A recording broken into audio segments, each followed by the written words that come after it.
ادارے کے مدیر میری مراد میرے بڑے بھائی حضرت حافظ خالد محمود صاحب قرآن انسٹیٹیوٹ دارالسلام کے جو مدیر التعلیم ہے، رئیس ہیں، میں انہیں گزارش کروں گا کہ وہ مسند پہ تشریف لے آئیں۔ حافظ خالد صاحب آپ سبق سنیں گے انشاءاللہ یہاں بیٹھ کر۔ پہلا سبق سنانے کے لیے اپنے عزیزم بیٹے محمد قاسم کو پہلا سبق سنانے کے لیے عزیزم محمد قاسم بن قاری عبدل وحید صاحب۔ اعوذ باللہ من الشیطان الرجیم، بسم اللہ الرحمن الرحیم۔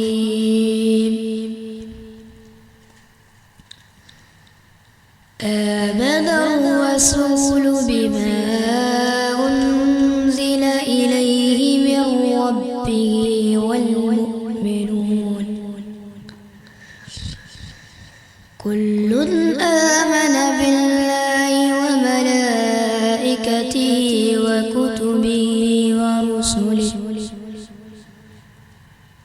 لا نفرق بين أحد من رسله وقالوا سمعنا وأطعنا غفرانك ربنا وإليك المصير لا يكلف الله نفسا إلا وسعها لها ما كسبت وعليها ما اكتسبت ربنا لا تؤاخذنا إن نسينا واخطأنا ربنا ولا تحمل علينا إصرا كما حملته على الذين من قبلنا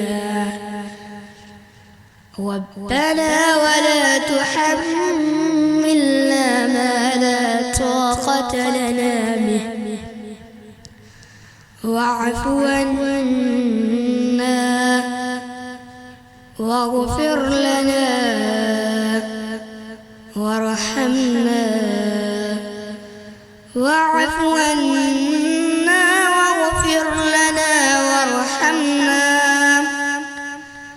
أنت مولانا فانصرنا على القوم الكافرين صدق الله العظيم۔